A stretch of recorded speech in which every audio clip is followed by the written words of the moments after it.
कैसे हैं आप? 12th क्लास का चैप्टर 9 कोऑर्डिनेशन कंपाउंड 1 या 2 वीडियोस में ही कंप्लीट हो जाएगा। इसके अलावा तो वीबीटी आज अपन स्टार्ट कर रहे हैं वैलेंस बॉन्ड थ्योरी। देखो वैलेंस बॉन्ड थ्योरी के एग्जाम्पल्स सबसे इंपॉर्टेंट है बच्चों, वेरी वेरी इंपॉर्टेंट चीज़ जो अब मैं आपको बोलने वाला हूँ वो है इसके एग्जाम्पल्स। बट एग्जाम्पल्स स्टार्ट करने से पहले अपन कुछ इसका बेसिक देखेंगे। ओके, तो valence bond theory it comes after Werner's theory. Werner's theory के बाद में आई है ये। Okay, before we start this theory we see following things. इसको स्टार्ट करें उससे पहले अपन को ये 4 चीज़ें देखनी पड़ेंगी। Strong field and weak field ligand क्या होते हैं, मैग्नेटिक मोमेंट ऑफ कॉम्प्लेक्स क्या होता है, इनर ऑर्बिटल कॉम्प्लेक्स और you can say low spin complex, यानी जो कॉम्प्लेक्स इनर ऑर्बिटल होते हैं उन्हीं को अपन लो स्पिन बोलते हैं। उसका क्या मतलब है, आउटर, इसका अपोजिट आउटर, इनर का आउटर ऑर्बिटल कॉम्प्लेक्स और लो का हाई स्पिन कॉम्प्लेक्स। इनका क्या मतलब होता है, ये क्या टर्म्स हैं, ये टर्म्स हमें यहाँ काम आएंगी वैलेंस बॉन्ड थ्योरी में। तो पहले ही इस थ्योरी को स्टार्ट कराने से पहले मैं क्लियर कर देता हूँ। चलो स्टार्ट करते हैं। बहुत अच्छे। Strong field and weak field ligands, आपको ध्यान रखना है। SFL means strong field ligand. Strong field ligands are those ligands which give energy to pair up electrons of central metal atom. या अरे लिगेंड क्या करता है, सेंट्रल मेटल एटम को इलेक्ट्रॉन पेयर देता है, ये सब जानते हैं, और कोऑर्डिनेशन बॉन्ड बना लेता है। बट वो एक काम और करता है, जो सामने सेंट्रल मेटल एटम या आयन है उस सेंट्रल मेटल एटम या आयन के पास में भी तो इलेक्ट्रॉन होते हैं, उन इलेक्ट्रॉन्स को पेयर करने का काम और करता है। मतलब पेयर कर भी सकता है और नहीं भी, 2 काम होते हैं उसके। करने वाले को स्ट्रॉन्ग फील्ड लिगेंड बोलते हैं, जो पेयर अप कर देता है, जो पेयर अप करने में कैपेबल होता है, ठीक है। और जो नहीं कर पाता उसे वीक फील्ड लिगेंड बोलते हैं अपन, ठीक है। तो स्ट्रॉन्ग फील्ड लिगेंड कौन कौन से अपने सिलेबस में जो अपन को काम आएंगे वो मैं आपको बता देता हूँ। पहला है NH3। क्या है? NH3, इसको याद कर लो अभी के भी। दूसरा है ऑक्जेलेट, ये बाइडेंटेट लिगेंड है। तीसरा है साइनाइड। चौथा है NO नाइट्रोसिल। और 5वां है इथाइलिन डायमाइन EN, ठीक है। ये आपको याद करनी है, ठीक है ना। चलो ये स्ट्रॉन्ग फील्ड लिगेंड है आपके। चलो स्टार्ट करते हैं। मतलब these ligands give energy to pair up electrons of central metal atom या आयन। सेंट्रल मेटल एटम या आयन के पास ये इतनी एनर्जी दे देते हैं कि उसके जो इलेक्ट्रॉन्स होते हैं सेंट्रल मेटल के वो पेयर हो जाते हैं। एग्जाम्पल से मैं अभी थोड़ी देर में आपको बताऊंगा, बिल्कुल भी टेंशन मत लो। अब देखो next, these form low spin complex. Strong field ligand क्या कर रहे हैं, जो अनपेयर्ड इलेक्ट्रॉन है उनको पेयर कर रहे हैं, तो अनपेयर्ड इलेक्ट्रॉन तो बचे ही नहीं भाई, पेयर वो तो पेयर्ड हो गए ना। तो these form low spin complex because unpaired electron decrease हो गए due to pairing of electron, की पेयरिंग हो गई, so spin decreases, so low spin complex form.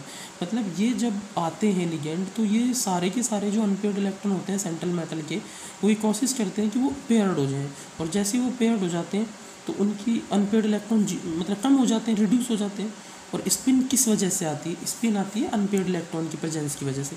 अगर वो इलेक्ट्रॉन पेयर्ड हो रहा है तो उसकी स्पिन कैलकुलेट नहीं की जाती पेयर सिस्टम की, तो अनपेयर्ड इलेक्ट्रॉन बचे ही नहीं स्ट्रॉन्ग फील्ड लिगेंड में, तो इसलिए लो स्पिन कॉम्प्लेक्स बनेगा, यानी स्पिन कम हो जाएगी, लो हो जाएगी। These are related to inner orbital, ये भी इंपॉर्टेंट है। These are related to inner orbital complex, मतलब इनर ऑर्बिटल कॉम्प्लेक्स से रिलेटेड होते हैं।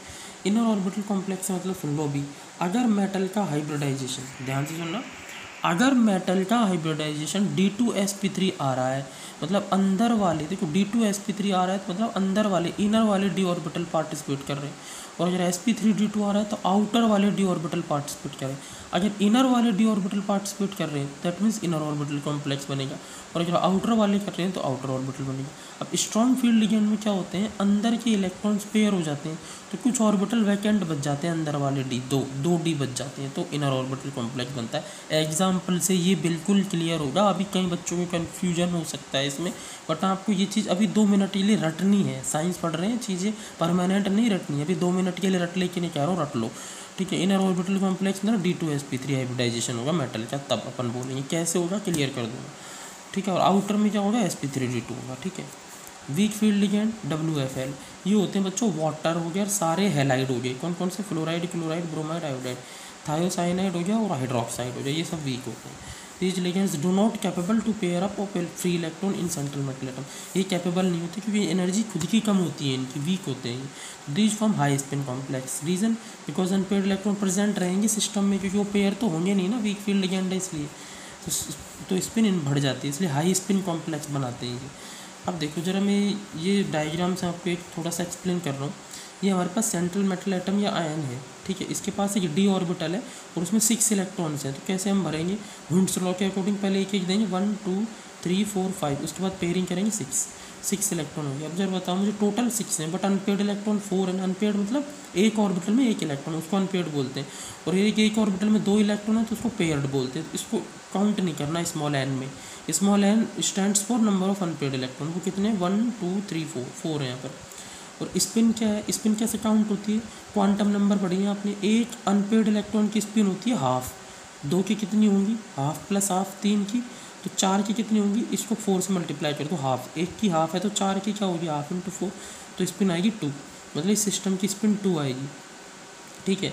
तो ये दोनों इलेक्ट्रॉन पेयर्ड है, इनकी स्पिन 0 होती है। कैसे, देखो जो ऊपर वाला इलेक्ट्रॉन है ये क्लॉकवाइज रोटेट कर रहा है, इसकी स्पिन होती है प्लस हाफ, और नीचे वाला एंटी क्लॉकवाइज है, इसकी माइनस हाफ। तो टोटल क्या हुई, ऐड होकर 0 हुई, प्लस हाफ और माइनस हाफ। तो इस सिस्टम की 0 स्पिन होती है। इसलिए तो मैं कहता हूँ जब पेयरिंग हो जाती है तो स्पिन रिड्यूस हो जाती है, ठीक है। तो ये 4 अनपेड इलेक्ट्रॉन है यहाँ पर। स्पिन कितनी है इनकी, 2, 1 की हाफ है तो 4 की कितनी होगी, हाफ इंटू 4 यानी 2 होगी। हाई स्पिन अभी ये हाई स्पिन स्टेज में प्रेजेंट है, ठीक है। अब मान लो अगर स्ट्रॉन्ग फील्ड लिगेंड आता है तो क्या होता है, वीक फील्ड लिगेंड आता है तो क्या होता है इस मेटल के पास। तो देखते हैं दोनों केस। स्ट्रॉन्ग फील्ड लिगेंड अगर आ रहा है, मतलब साइनाइड आ रहा है, CO आ रहा है, NO आ रहा है, EN आ रहा है, ऑक्सिलेट आ रहा है, NH3 आ रहा है, बताए थे ना। अगर ये इनमें से कोई आ रहा है तो क्या होगा, ये जो इलेक्ट्रॉन से पेयर हो जाएंगे अंदर की तरफ, ये वाला इलेक्ट्रॉन जंप होकर यहाँ आ जाएगा इस ऑर्बिटल, 5th ऑर्बिटल का इलेक्ट्रॉन 2nd ऑर्बिटल में आ जाएगा। ऑर्बिटल की नंबरिंग कर दो, 1, देखो 1 2 3 4 5, तो 5th ऑर्बिटल का इलेक्ट्रॉन 2nd में आ जाएगा, 4th का 3rd में आ जाएगा। तो देखो स्टूडेंट्स कुछ इस तरह दिखेगा, सारे के सारे पेयर्ड हो गए, 6 इलेक्ट्रॉन 6 के 6 पेयर्ड हो गए। वहाँ तो 2 पेयर्ड थे, 4 अनपेयर्ड थे, अब यहाँ 6 पेयर्ड हो गए। तो n की वैल्यू 0 होगी अनपेयर्ड इलेक्ट्रॉन। स्पिन क्या बची, 1 की हाफ होती है, लेकिन अनपेयर्ड इलेक्ट्रॉन तो 1 भी नहीं है, तो हाफ इंटू 0 मतलब 0, तो लो स्पिन हो गई। तो लो स्पिन कॉम्प्लेक्स बनेगा स्ट्रॉन्ग फील्ड लिगेंड के केस में। और ये डी ऑर्बिटल अंदर वाले दोनों वैकेंट हो गए, तो ये पार्टिसिपेट कर जाएंगे हाइब्रिडाइजेशन में, D2 ये दोनों, तो D2sp3 हुआ तो इनर ऑर्बिटल बनेगा। इन लो स्पिन कॉम्प्लेक्स के केस में हमेशा इनर ऑर्बिटल कॉम्प्लेक्स बनेगा, D2sp3 हाइब्रिडाइजेशन। और क्लियर हो जाएगा, एग्जाम्पल से आगे बताऊँगा, ठीक है। वीक फील्ड लिगेंड आ रहा है तो क्या होगा, वीक है तो ये इलेक्ट्रॉन एज इट इज़ यहाँ बने रहेंगे, ये एज इट इज़ यहाँ बने रहेंगे, spin whereas it is high बनी रहेगी स्पिन, और पेयरिंग नहीं होगी इस केस में, इनकी इलेक्ट्रॉन की पेयरिंग इस केस में नहीं होगी, ये आपको ध्यान रखना। थोड़ा सा क्या कैमरे में प्रॉब्लम आ रही है, इसके लिए सॉरी। अब बच्चों मैग्नेटिक मोमेंट ऑफ कॉम्प्लेक्स और देख लेते हैं। द मैग्नेटिक मोमेंट, इस मैग्नेटिक मोमेंट क्यों आता है, देखो आपने इसको पढ़ा होगा फिजिक्स में ही, मैग्नेटिक मोमेंट को पढ़ रहे होंगे। इलेक्ट्रॉन जो होता है या कोई भी चार्ज पार्टिकल होता है ना, जब वो रोटेट करता है, स्पिन करता है, तो उसकी वजह से मैग्नेटिक फील्ड क्रिएट होता है। तो इलेक्ट्रिक फील्ड तो एक जगह जो चार्ज रखा रहता है, स्टैटिक पोजीशन में रखा हुआ है कोई चार्ज, तो उसकी वजह से क्रिएट होता है। लेकिन जब वो इलेक्ट्रॉन डायनामिक फॉर्म यानी कि वो मोशन में आ जाता है, स्पिन में आ जाता है, तो उसकी वजह से मैग्नेटिक फील्ड क्रिएट होता है। तो अगर हम जानते हैं कि इलेक्ट्रॉन स्पिन करता है न्यूक्लियस के चारों तरफ, तो उसकी वजह से क्या होता है, एक स्पिन मैग्नेटिक मोमेंट उसमें क्रिएट होता है, उसे अपन μs से रिप्रेजेंट करते हैं। एस अपन को सबस्क्रिप्ट में लगाना है। अब μs की जो वैल्यू है वो कैलकुलेट करने का एक फॉर्मूला होता है, आपको याद रखना है, स्पिन ओनली फार्मूला बोलते हैं इसको। ये फॉर्मूला है √n × n+2। क्या है, √n × n+2, जहाँ n क्या है, n stands for number of unpaired electron in complex. अगर स्ट्रॉन्ग फील्ड लिगेंड है तो ये कम आएगा n का मान, और वीक फील्ड लिगेंड है तो हाई आएगा, बता चुका हूँ मैं। Bm क्या है, इसकी यूनिट है बोर मैग्नेट्रॉन बोलते हैं, बोर मैग्नेट्रॉन बोलते हैं इसको, MAGNETRON। अब ये टेबल से है ना, आपको ये याद रखनी है, ट्रिक है ये। n की वैल्यू अगर आपको 1 आ रही है, 1 मिल रही है, मतलब नंबर ऑफ अनपेयर्ड इलेक्ट्रॉन 1 आ रहा है, तो μs की वैल्यू क्या होगी, √n × n+2, 1 रखो, √3 होगी, ठीक है। तो फाइनल वैल्यू क्या आएगी, √3। √4 तो परफेक्ट रूट है, उसकी तो 2 आती है, तो 2 से कम आएगी, 1.73 बोर मैग्नेट्रॉन। डेसिमल के बाद 2 डिजिट लेते हैं, जैसे 1.732 होता है, लेकिन 2 डिजिट तक ही मैं आपको याद कर रहा हूँ, आपको याद करनी है। अब अगर अनपेयर्ड इलेक्ट्रॉन बच्चों 2 आ जाते हैं, 3 4 5 तक आ सकते हैं हमारे सिलेबस में, ठीक।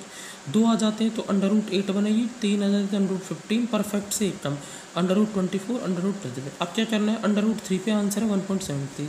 अब √8 का आंसर कैसे याद करोगे, देखो 2 है ना, तो 2 लिख लो यहाँ पे, 3 है तो 3 लिख लो, 4 है तो 4 लिख लो, 5 है तो 5 लिख लो। अब डेसिमल लगा के देखो, ये तो सबको याद होगा, √3 73, इसमें 10 ऐड कर दो, अगले की वैल्यू मिल जाएगी। भाई जितने अनपेड इलेक्ट्रॉन हो वो तो एज इट इज़ यहाँ लिख दो।